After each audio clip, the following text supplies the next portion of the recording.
가끔 저는 예수님과 나는 어떤 사이이지, 나는 예수님을 어떻게 알고 있는 것일까 하고 문득 제 자신에게 물을 때가 있습니다.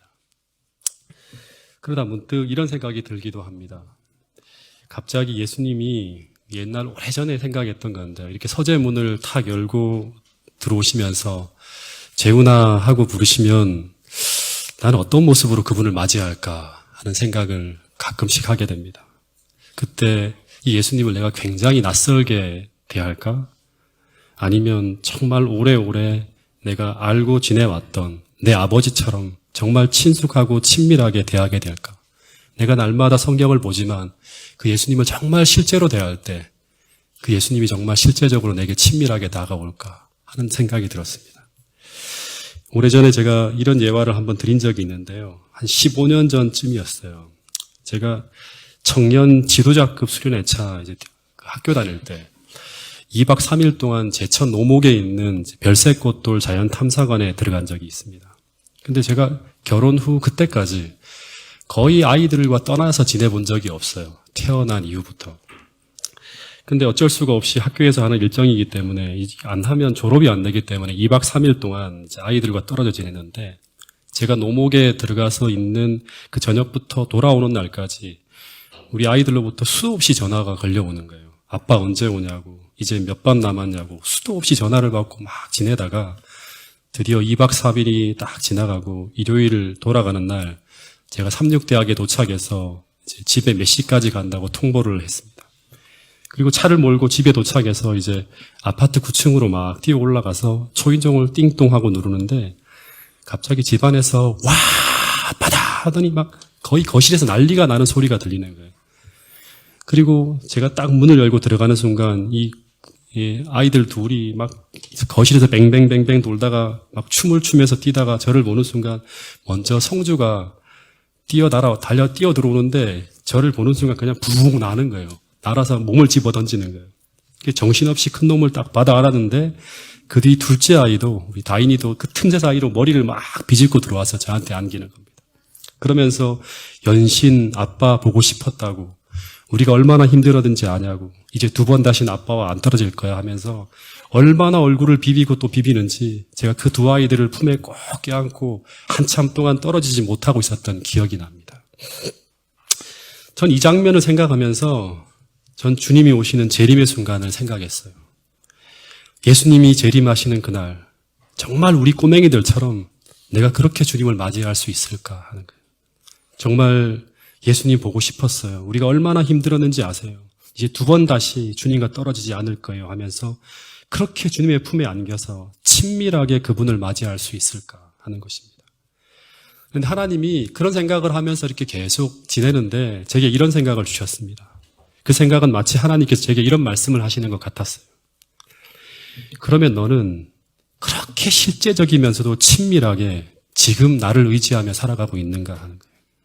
정말 가혹한 시련의 바람이 불어올 때 그 보이지 않는 그 예수님의 품을 의지해서 오늘 내가 실제적으로 그분의 위로와 도움을 나의 육신의 아버지에게 받는 것처럼 그렇게 실제적으로 받으며 실제적으로 그분을 의지해 살아가는 경험을 지금 하고 있는가 하는 거예요. 그것을 오늘 경험하고 사는 사람이라면 실제 예수님이 오시는 그날 우리는 그분의 품에 안겨서 구원의 감격을 누릴 수 있는 사람이 될 수 있을 것이라고 성경은 이야기하고 있습니다. 왜냐하면 성경을 보면 예수님이 재림하실 때 구원받는 모든 무리들은 그분이 낯선 사람이 아니에요. 이사야서에 보면 이런 말이 나오죠. 이사야 25장 9절 말씀을 한번 보면 이때 그날에 이 예수님의 재림을 경험하는 사람들이 맞이하는 사람들이 이런 고백을 하게 될 것이라고 합니다. 같이 한번 읽어보겠습니다. 시작. 그날에 말하기를 이는 우리의 하나님이시라 우리가 그를 기다렸으니 그가 우리를 구원하시리로다. 여러분 예수님이 재림하신 그날은 어떻게 보면 그분과 영원히 함께 사는 날의 시작이 되는 날이에요.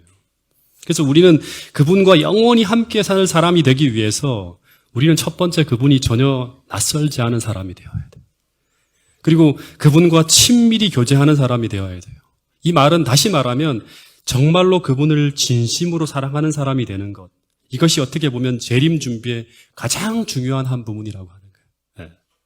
이게 안 되면 나머지 모든 것들은 다 가짜입니다. 그래서 이런 제 생각들을 정리해 주셔서 이렇게 말씀이라도 하듯이 사도 바울이 갈라디아서 5장 6절에서 이런 말을 했더라고요. 이 말씀은 제가 갈라디아서를 공부할 때 제일 중요한 성경설이라고 소개했던 말씀이죠. 한번 같이 읽어보겠습니다. 갈라디아서 5장 6절입니다. 시작. 그리스도 예수 안에서는 할례나 무할례나 효력이 없으되 사랑으로서 역사하는 믿음뿐이니라. 예, 할례는 당시 사도 바울이 이 이야기를 하고 있을 당시 이스라엘 사람들이 하나님의 백성이 되는 증표로 생각하는 굉장히 중요한 예식이었습니다. 그래서 이스라엘 남자들은 태어난 지 8일 만에 할례를 받는데 이 할례는 아브라함의 후손, 하나님의 선민으로서의 증표였어요. 그런데 마찬가지로 바울은 말하기를 그 사람이 그리스도인인가 아닌가를 평가하는 가장 중요한 한 가지는 그냥 믿음이 있는가 없는가가 아니에요. 사랑으로 역사하는 믿음이 있는가 없는가라는 거예요. 이것으로 평가된다고 하는 거예요. 다시 말해서 믿음은 믿음인데 그냥 믿음이 아니라 예수 그리스도를 사랑하는 데서 시작되어지고 기인되어지는 믿음, 에네르게오, 역사하는 거예요. 다시 말해서 그 사람이 가지고 있는 그 믿음이 예수님을 사랑하는 데서 만들어지고 있는 믿음인가 아닌가가 바로 오늘 우리가 하나님을 사랑하는 진짜 백성인가 아닌가를 가르는 핵심 키워드라고 하는 것입니다. 그래서 어쩌면 이 사랑으로 역사하는 믿음만이 성경에서 말하는 진짜 믿음이라고 하는 거예요. 네. 여러분, 이 성경절과 비교하면서 당시 바울과 동시대를 살았던 예수님의 형제인 야고보 선생이 야고보서 2장에 읽어보면 이 사람은 당시 대총회장이었죠. 대총회장 같은 사람이었는데 초대교회. 그런 믿음에 대해서 이런 이야기를 했다고 합니다. 우리가 교동문에서 읽은 성경절인데 믿음이 있노라 하고 행함이 없으면 무슨 이익이 있으리요? 믿음이 능히 자기를 구원하겠느냐? 이와 같이 행함이 없는 믿음은 그 자체가 죽은 것이다 하는 거예요. 영혼 없는 몸이 죽은 것 같이 행함이 없는 믿음은 죽은 것이라고 하는 거예요. 그런데 그가 이런 글을 쓰게 된 이유는 당시 수많은 그리스도인이라고 하는 사람들의 삶을 쭉 보는 거예요. 대총회장으로서, 가장 높은 어른으로서. 그래서 많은 고민을 했던 모양입니다.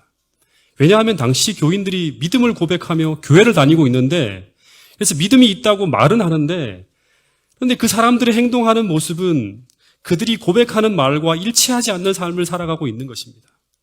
그래서 야고보는 이런 모습은 믿음이 아니라고 결론을 짓는 거예요. 그러면서 그는 이런 말을 하는 거예요. 그것은 바로 행함이 없는 믿음은 죽은 믿음이라고 했는데 이 말은 곧 다시 말하면 행함을 통해서 그 믿음을 증명하지 못하는 믿음은 죽은 믿음, 곧 가짜 믿음이라고 선언하는 거예요. 오늘 우리가 계속 사랑장을 공부하고 있잖아요. 사랑에 대한 여러 가지 특성들이 나타나야 되는데 사랑한다고 말을 하는데 그 행동하는 특성들 하나하나가 전부 다 사랑하는 것과 전혀 관계없는 행동을 하고 있다면 그 사랑은 말뿐인 사랑, 거짓 사랑이라고 증명되어진다고 제가 저녁 집회에서 계속 말씀을 드리고 있습니다.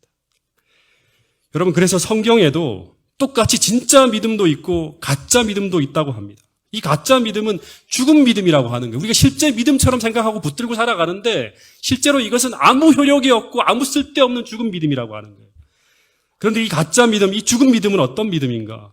바울이 이야기한 갈라디아서 5장 6절에 비추어 보면 이 죽은 믿음은 한마디로 하면 사랑에서 만들어지지 않는 믿음이에요.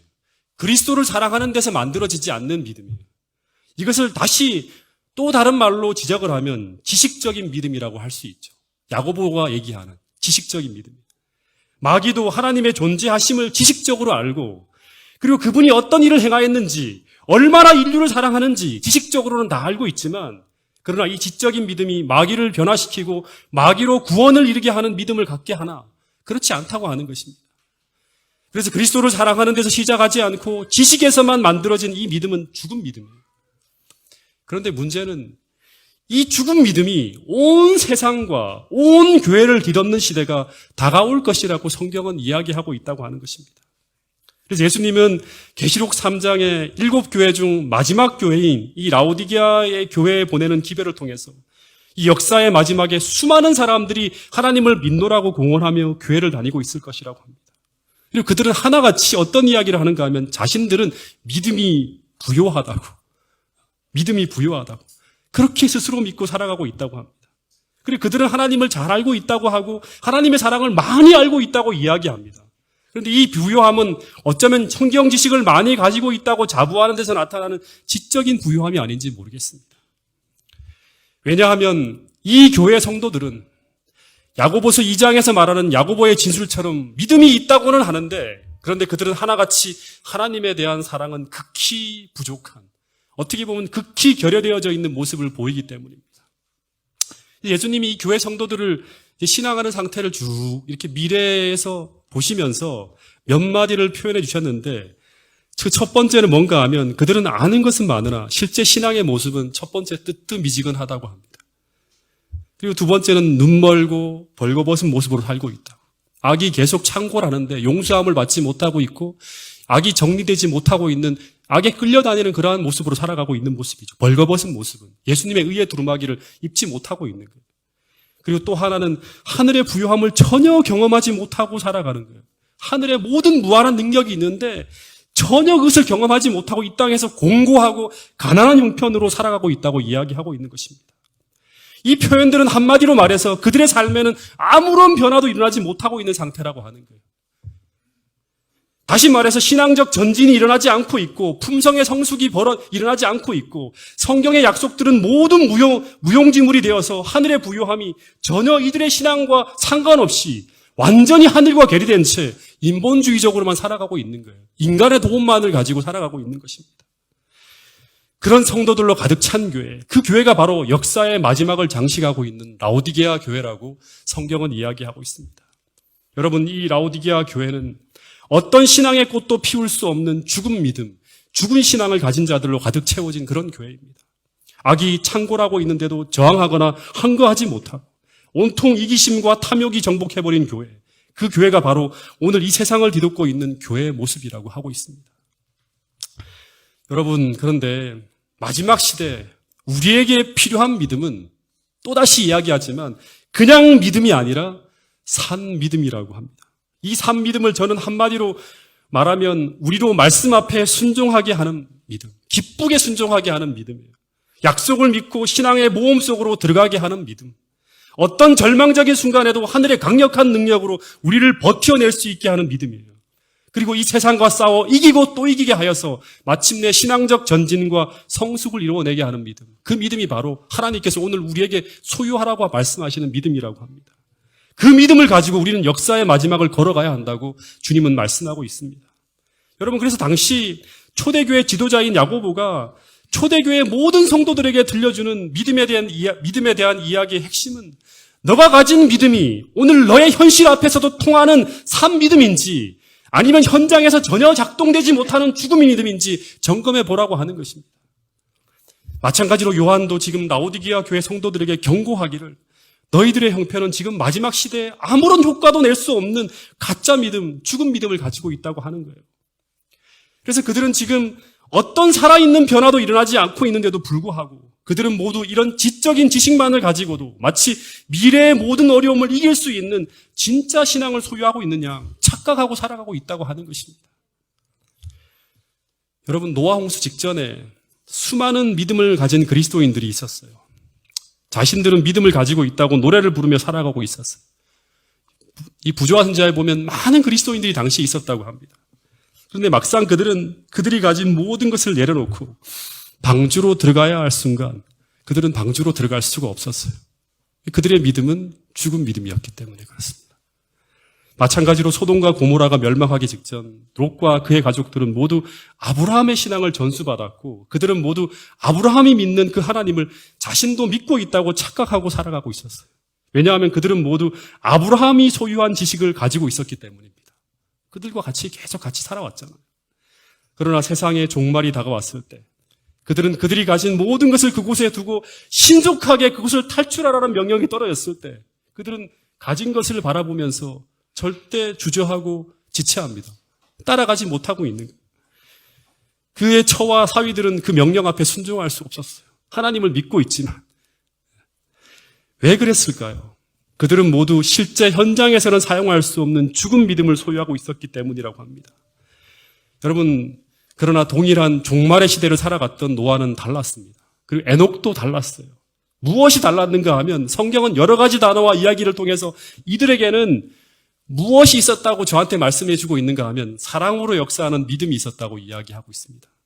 제가 여러 차례 이야기했지만 노아는 120년 동안 하나님과 뜨거운 사랑의 교제를 나누면서 그 시대를 살아가고 있었던 인물이라고 성경은 곳곳의 단어를 통해서 이야기해 주고 있습니다.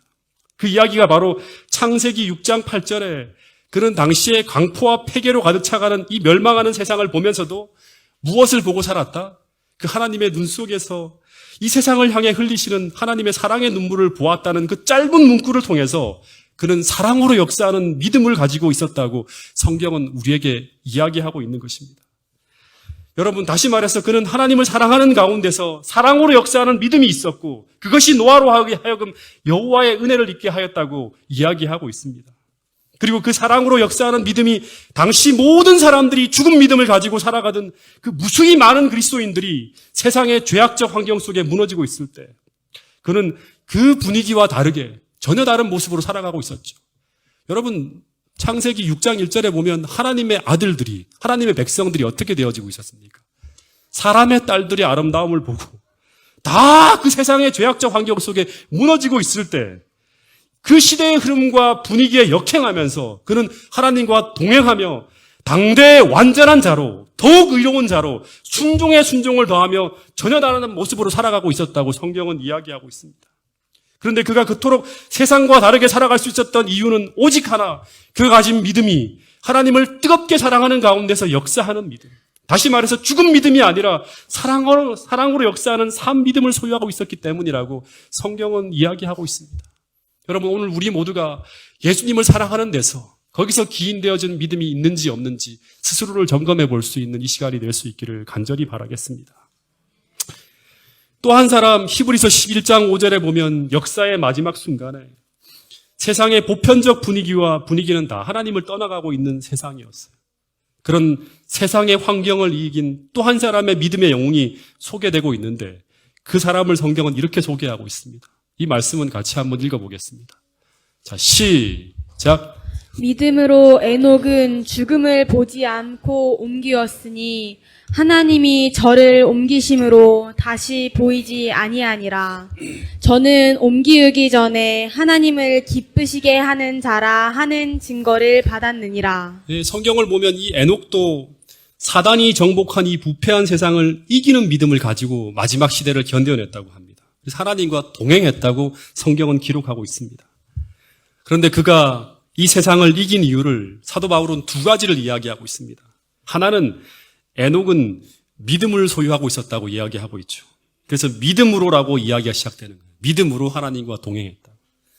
그리고 또 한 가지는 그가 소유한 믿음이 어떤 믿음인가를 이야기하고 있는데 그것은 바로 에녹이 하늘로 올라가기 전에 하나님을 기쁘시게 하는 자라는 증거를 받았다고 하는데 이 말은 오늘 우리에게 무엇을 이야기하고 있는가 하면 그것은 바로 에녹에게 사랑으로 역사하는 믿음이 있었다고 이야기하고 있는 것입니다. 여러분, 에녹은 무두셀라를 낳은 후에 그 아이를 통해서 하나님께서 그를 얼마나 사랑하는지를 알았다고 합니다. 그리고 그 사랑을 깨달은 후에 그의 마음에도 하나님을 사랑하는 마음이 불타오르게 되었는데 그 결과 그는 하나님을 기쁘시게 하는 것이 그의 인생의 목적이 되었다고 이야기하고 있는 것입니다. 그래서 그는 끊임없이 하나님과 동행하게 되고 그리고 그는 이 땅에서의 쾌락과 즐거움보다 하나님을 기쁘시게 하는 것이 그의 삶의 모든 행복이 되었다고 하는 거예요. 이런 사람이 순종하고 하나님과 동행하면서 하늘까지 갈 수 있는 사람이 되는 것입니다. 이것이 바로 종말적 세상에서 에녹과 노아로 하여금 하나님과 동행하게 만든 이유였다고 성경은 말하고 있습니다. 제가 24세 성주 엄마를 만나서 3년간 교제를 한 후에 결혼해서 지금까지 20년을 넘게 살아오고 있습니다. 3년간의 연애의 시간을 가졌는데 그런데 여러분, 연애를 하면 행복하기만 하나요? 네? 연애하면 행복하나요? 엄청나게 힘들죠. 네. 에너지가 보통 들어가는 것이 아닌 것이 바로 사랑이에요, 여러분. 네. 사랑은 큰 희생이 담보되어지는 거예요. 사랑을 한다는 것 자체는 엄청난 희생을 하는 거예요. 왜냐하면 사랑하게 되면 사랑하는 사람이 요구하는 것을 다 해주고 싶은 열망이 있기 때문입니다. 제가 아직도 기억하고 있는 어떤 한 사건이 있는데 어떤 날은 제가 정말 종일토록 너무나 많은 일들을 해서 너무나 피곤해서 거의 파김치가 되어 쓰러져 있었어요.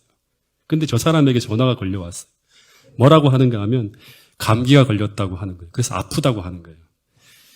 근데 제가 저 사람이 아프다는 것을 알게 된 후에 이 성주 엄마가 약을 사달라는 말도 한 것이 아닌데 갑자기 제가 죽을 것 같았던 제가 어디서 에너지가 나오는지 약국을 찾아서 그 밤에 쭉 돌아다녀서 약을 지었어요.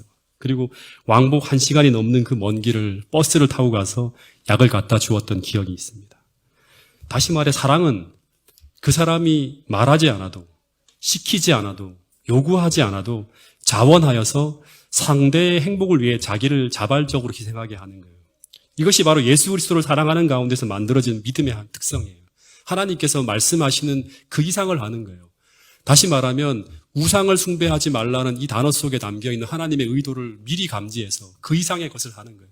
안식일을 기억하여 거룩히 지키라는 말씀을 듣고 그 이상 하나님의 뜻이 무엇인지를 생각해서 그 이상의 것을 하는 게 바로 이 사랑의 특성이에요. 그리고 또 하나, 제가 연애하며 지나온 날을 가만히 살펴보니까 저는 저 사람이 지나가면서 한 말들, 어디를 가고 싶다, 무엇을 먹고 싶다, 이런 말 하나하나를 예사롭게 흘려듣지 않고 대부분 어느 때인가 다 해주었던 기억이 납니다. 그래서 가보고 싶다고 하는 곳, 보고 싶어 하는 산이란 산들은 다 데리고 갔고, 먹고 싶은 것들은 다 사주려고 했던 기억이 나요. 당시에는 이제 피자가 유행하던 시절이 아니었어요. 그런데 이 사람이 피자가 먹고 싶다고 하는 거예요. 근처에 보니까 이제 저도 지금도 기억하는데 이 피자 바띠아라는 그 피자 가게가 있는데 저는 피자를 좋아하지 않았어요. 왜냐 그러면 먹어봐도 별로 먹을 것도 없고 맛도 없더라고요. 근데 저 사람이 좋아하기 때문에 제가 좋아하지 않으면서도 기쁘게 그것을 먹으러 자주 갔던 기억이 납니다. 사랑하게 되면 우리는 사랑하는 사람이 원하는 이야기들을 예사롭게 듣지 않는다고 하는 거예요. 사소하게 들려오던 흘려들었던 내용들까지도 다 무겁게 기억해서 그것을 해주려고 최선을 다한다고 하는 것입니다. 이것이 바로 사랑에 빠진 사람들의 특징입니다. 사랑에 빠지지 않으면 그 요구들이 무겁고 힘들고 부담이 되어요. 그리고 그것을 행할 때마다 기쁘지도 않아요. 그것은 결국 순종이 멈추어지는 어느 지점에 가면 순종이 멈추어지게 한다고 하는 것입니다. 여러분, 그래서 주님은 오늘 우리에게 어떤 것을 명령할 때마다 언제나 말씀하시는 게 뭐냐 하면 너희들에게 사랑이 있다면, 나를 사랑하는 마음이 있다면, 사랑으로 역사하는 믿음이 있다면 너희들은 이렇게 할 것이라고 말하는 것입니다. 자, 요한복음 14장 15절에 이런 말씀이 있죠. 같이 읽어보겠습니다. 시작. 너희가 나를 사랑하면 나의 계명을 지키리라. 너희에게 사랑으로 역사하는 믿음이 있다면 너희는 하나님의 계명을 지키는데 기쁘게 순종할 것이라고 하는 말이죠. 그리고 요한일서 5장 3절 4절에도 굉장히 중요한 말씀을 하고 있는데 이 말씀도 같이 한번 읽어보겠습니다. 시작. 하나님을 사랑하는 것은 이것이니 우리가 그의 계명들을 지키는 것이라. 그의 계명들은 무거운 것이 아니로다. 무릇 하나님께로부터 난 자마다 세상을 이기느니라. 세상을 이기는 승리는 이것이니 우리의 믿음이니라. 네, 하나님을 사랑하는 데서 역사되어지고 에너르게오 되어지는 그 믿음이 오늘 우리에게 있다면 우리는 세상을 이기고 마지막 때 주님 앞에 서게 될 수 있다고 이야기하고 있는 것입니다. 우리가 오늘 하나님을 사랑한다면 하나님을 계명을 지키는 것도 무거운 것이 아니라고 하는 것이죠. 이 말은 오늘 우리에게 사랑으로 역사하는 믿음이 있다면 계명을 지키는 것이 아무리 힘든 순간, 아무리 순종이 불가능한 순간에 우리가 처한다 해도 심지어 오늘 우리의 생명이 그 계명을 지킴으로 끝난다고 하더라도 그것을 지키기 위해 순종의 발걸음을 멈추게 할 수 없고 도리어 기쁘고 행복하게 그 길을 걸어가게 할 것이라고 성경은 이야기하고 있습니다. 이것이 바로 초대교회의 무수히 많은 순교자들의 모습이었고 그리고 다니엘과 세 친구들의 모습이었죠. 여러분, 그래서 오늘 우리에게는 다른 어떤 믿음이 아니라 주님을 뜨겁게 사랑하는 가운데서 만들어진 사랑으로 역사하는 믿음이 필요한 것이에요. 그리고 요한은 이 믿음을 가지고 요한은 오늘 우리가 세상을 이기게 된다고 하고 이것을 가지고 라오디게아 교회의 질병이 치유되어진다고 이야기하고 있는 것입니다.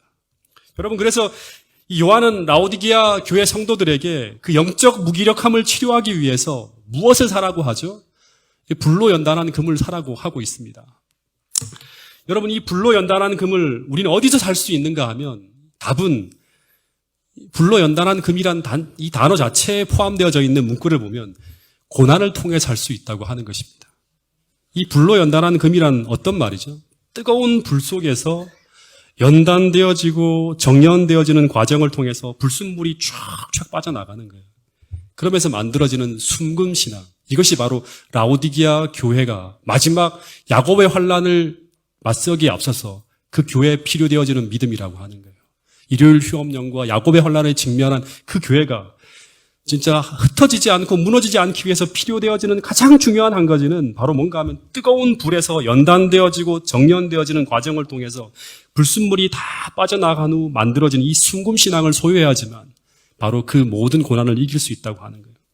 이 불로 연단한 금을 엘렌 화이트는 무엇이라고 했는가 하면 사랑으로 역사하는 믿음이라고 하는 거예요.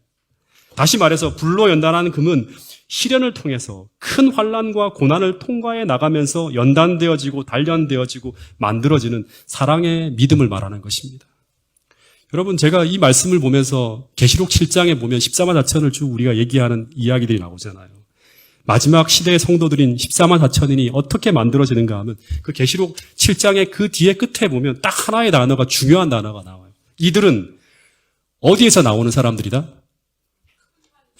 큰 환란을 통과해서 나오면서 만들어지고 있다고 설명하고 있습니다.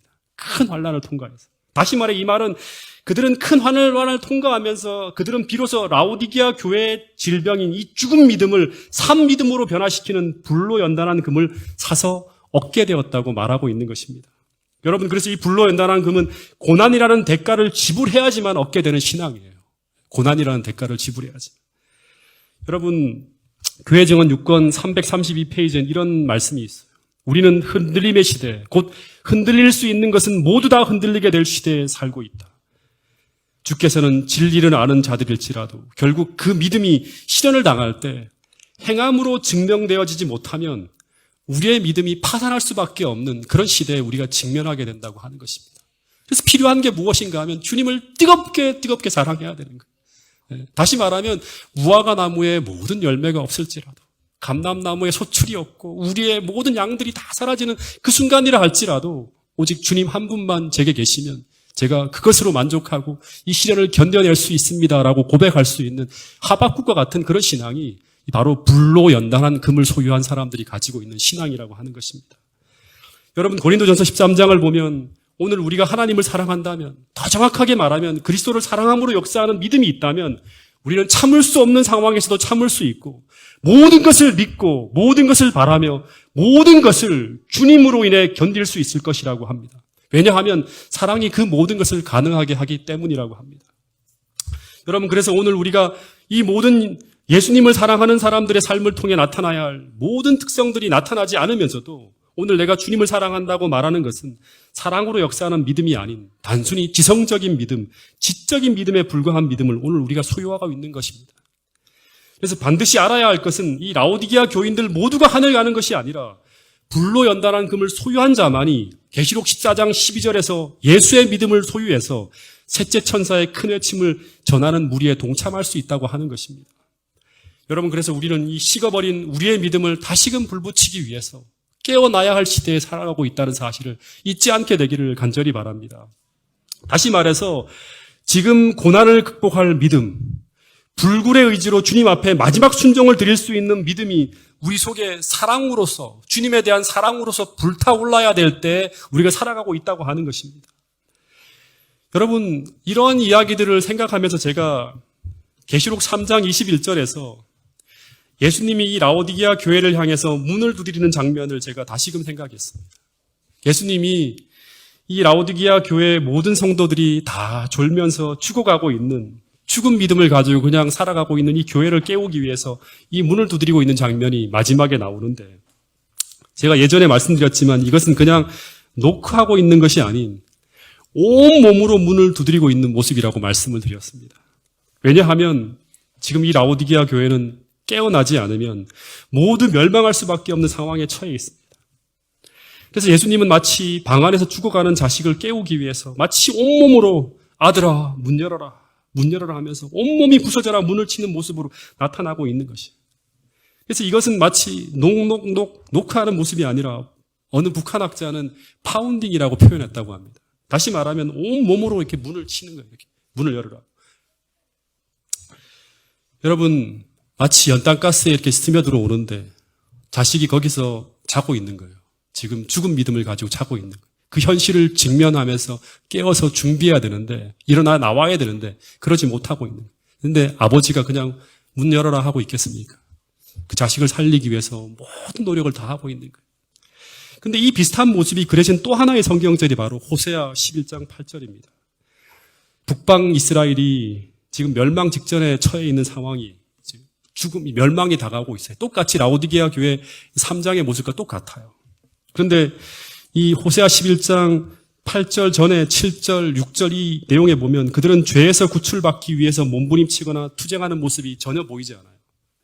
그래서 호세아는 뭐라고 표현하고 있는가 하면 주님께서 아무리 불러도 호세아나 아모스나 선지자를 통해서 아무리 불러도 돌아오지 않겠다고 결심하여 돌아갔다고 하는 이야기가 그 전절에 나옵니다. 그러나 주님은 그들을 계속 부르고 있는 거예요. 그들을 치유할 불로 연단한 금을 들고 그들을 부르고 있는 거예요. 돌아오라고, 내가 너를 고쳐주겠다고, 너희를 치유할 은혜가 내게 있다고 계속 말씀하고 있는 거예요. 그러면서 말씀하시기를 에브라임이여 내가 어찌 너를 놓겠느냐, 내가 어찌 너를 아드마같이 버리겠느냐, 내 마음이 내 속에서 돌아서 나의 긍휼이 온전히 불붙듯 하고 있다 하면서 절규하는 모습이 이 호세아서 11장에 나오고 있는 모습입니다. 여러분, 이 모습이 바로 노아 홍수 당시에 노아가 보았던 하나님의 눈 속에서 흘러내리는 사랑의 눈물이었어요. 이 사랑이 그로 하여금 주님께 돌아가게 하였고, 그로 하여금 120년이라는 그 긴 세월을 주님과 동행하게 하였고, 그리고 그로 하여금 순종하게 하였고, 역사의 종말에 모든 사람들이 조롱하고 다 물러가는 순간에도 홀로 주님의 도구로서 끝까지 그 자리를 서게 했다고 성경은 이야기하고 있습니다. 여러분, 성경에서 말하는 믿음이 있다는 것은 사랑한다는 말의 의미를 포함하고 있는 것이에요. 이 믿음이 믿음에서 더 깊은 믿음으로, 사랑에서 더 깊은 사랑으로 나아가서 마침내 그 믿음이 우리가 마지막에 용과 싸울 때 우리로 승리케 하는 계시록 14장 12절에 예수의 믿음을 만들어낼 수 있다고 하는 것입니다. 여러분, 이 믿음은 절대 고난 속에서도 좌절하거나 주저앉거나 절망하지 않게 하는 거예요. 그 믿음으로 이 고통스러운 세상의 마지막 형편을 이겨내고 마침내 주의 재림을 성공적으로 맞이할 수 있는 그러한 성도들이 될 수 있다고 성경은 이야기하고 있습니다. 여러분, 이 모든 말씀들을 다시금 기억하면서 호세아 11장 8절의 말씀을 마지막으로 한번 읽고 오늘 말씀을 줄이도록 하겠습니다. 호세아 11장 8절 말씀입니다. 시작. 에브라임이여 내가 어찌 너를 놓겠느냐, 이스라엘이여 내가 어찌 너를 버리겠느냐, 내가 어찌 너를 아드마 같이 놓겠느냐, 어찌 너를 스보임 같이 두겠느냐, 내 마음이 내 속에서 돌이키어 나의 긍휼이 온전히 불붙듯 하도다. 에브라임이여 내가 어찌 너를 놓겠느냐, 안 돌아오겠다고 하는 거예요. 이스라엘이여 내가 어찌 너를 버리겠느냐, 내가 어찌 너를 아드마같이 놓겠느냐, 어찌 너를 스보임같이 두겠느냐, 계속 내가 너를 버릴 수가 없다고 하는 거예요. 포기할 수 없다고 하는 거예요. 마지막에 하시는 말씀이 아마 예수님의 그 눈물 어린 그러한 이야기 같아요. 내가 내 마음이 내 속에서 돌아서 나의 긍휼이 온전히 불붙듯 하도다. 미치겠다고 하는 거예요. 너를 살리고 싶어서 미치겠다고 하는 거예요. 여러분, 이 마음을 가지고 우리가 세상을 바라보고 우리의 형편을 바라보고 깨어나고 주님이 기뻐하시는 그러한 삶으로 돌이킬 수 있는 참된 회개가 일어나게 되기를 간절히 바랍니다. 에녹이 그랬던 것처럼, 노아가 그랬던 것처럼 오늘 우리도 그렇게 살 수가 있는 것입니다. 주님 이 사랑을 달라고 우리가 기도할 수 있는 저와 여러분들이 될 수 있기를 간절히 바라면서 오늘 말씀을 줄이도록 하겠습니다.